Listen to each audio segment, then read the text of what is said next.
Pride and Prejudice by Jane Austen. Chapter 11.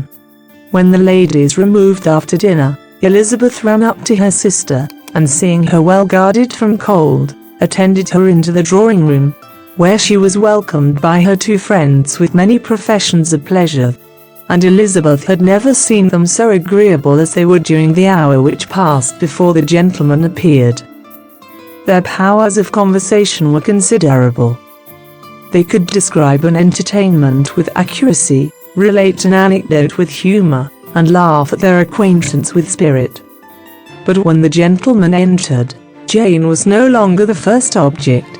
Miss Bingley's eyes were instantly turned toward Darcy, and she had something to say to him before he had advanced many steps. He addressed himself to Miss Bennet, with a polite congratulation. Mr. Hurst also made her a slight bow, and said he was very glad. But diffuseness and warmth remained for Bingley's salutation. He was full of joy and attention.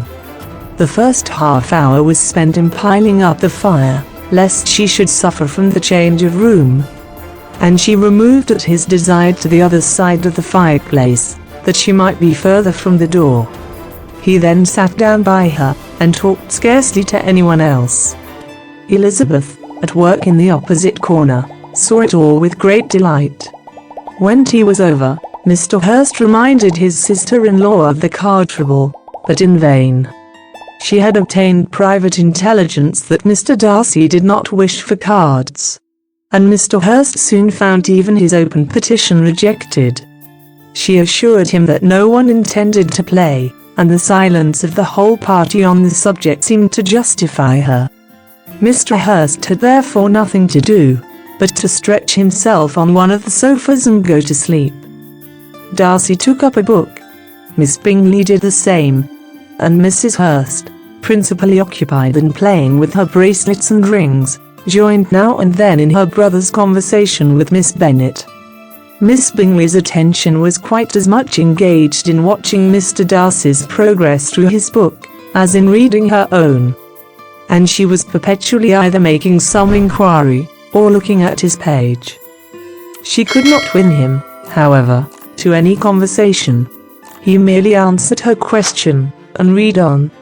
At length, quite exhausted by the attempt to be amused with her own book, which she had only chosen because it was the second volume of his, she gave a great yawn and said, "How pleasant it is to spend an evening in this way. I declare after all there is no enjoyment like reading. How much sooner one tires of anything than of a book. When I have the house of my own, I shall be miserable if I have not an excellent library." No one made any reply. She then yawned again, threw aside her book, and cast her eyes round the room in quest for some amusement. When hearing her brother mentioning a ball to Miss Bennet, she turned suddenly towards him and said, "By the by, Charles, are you really serious in meditating a dance at Netherfield? I would advise you, before you determine on it, to consult the wishes of the present party. I am much mistaken if there are not some among us to whom a ball would be rather a punishment than a pleasure." "If you mean Darcy," cried her brother, "he may go to bed, if he chooses, before it begins, but as for the ball, it is quite a settled thing. And as soon as Nicholas has made white soup enough, I shall send round my cards." "I should like balls infinitely better," she replied, "if they were carried on in a different manner. But there is something insufferably tedious in the usual process of such a meeting. It would surely be much more rational if conversation instead of dancing were made the order of the day." "Much more rational, my dear Caroline, I dare say, but it would not be near so much like a ball." Miss Bingley made no answer, and soon afterwards she got up and walked about the room. Her figure was elegant, and she walked well. But Darcy, at whom it was all aimed, was still inflexibly studious. In the desperation of her feelings, she resolved on one effort more, and, turning to Elizabeth, said, "Miss Eliza Bennet, let me persuade you to follow my example, and take a turn about the room. I assure you it is very refreshing after sitting so long in one attitude. Elizabeth was surprised, but agreed to it immediately. Miss Bingley succeeded no less in the real object of her civility. Mr. Darcy looked up. He was as much awake to the novelty of attention in that quarter as Elizabeth herself could be, and unconsciously closed his book. He was directly invited to join their party, but he declined it, observing that he could imagine but two motives for their choosing to walk up and down the room together, with either of which motives his joining them would interfere. What could he mean? She was dying to know what could be his meaning, and asked Elizabeth whether she could at all understand him. Not at all, was her answer. But depend upon it, he means to be severe on us, and our surest way of disappointing him will be to ask nothing about it. Miss Bingley, however, was incapable of disappointing Mr. Darcy in anything, and persevered therefore in requiring an explanation of his two motives. "I have not the smallest objection to explaining them," said he, as soon as she allowed him to speak. "You either choose this method of passing the evening, because you are in each other's confidence, and have secret affairs to discuss, or because you are conscious that your figures appear to the greatest advantage in walking.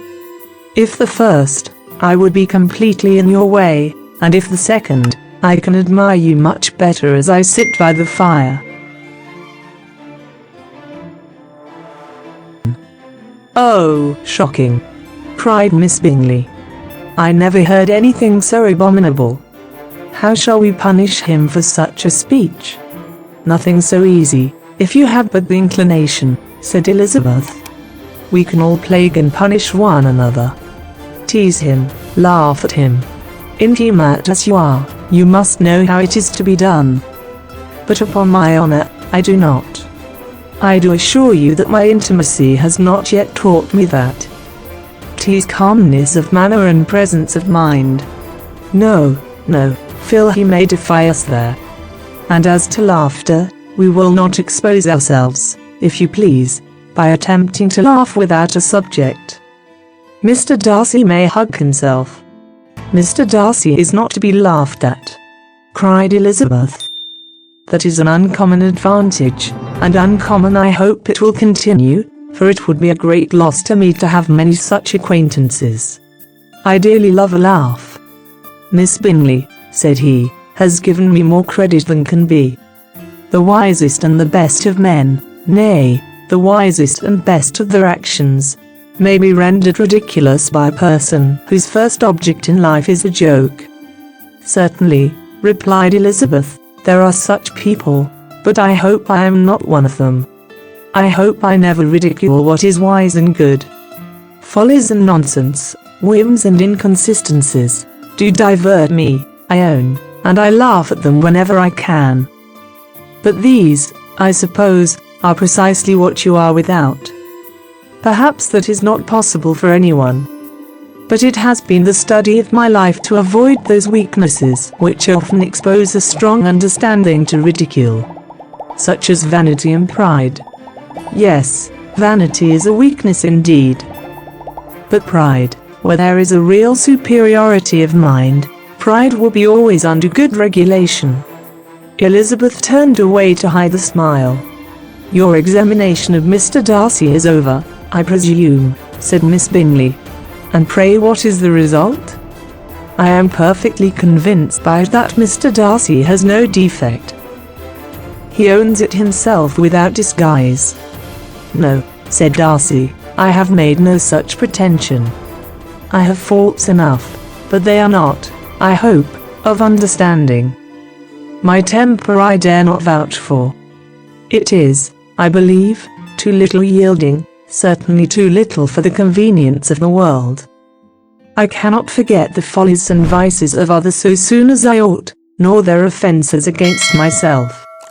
My feelings are not puffed about with every attempt to move them. My temper would perhaps be called resentful.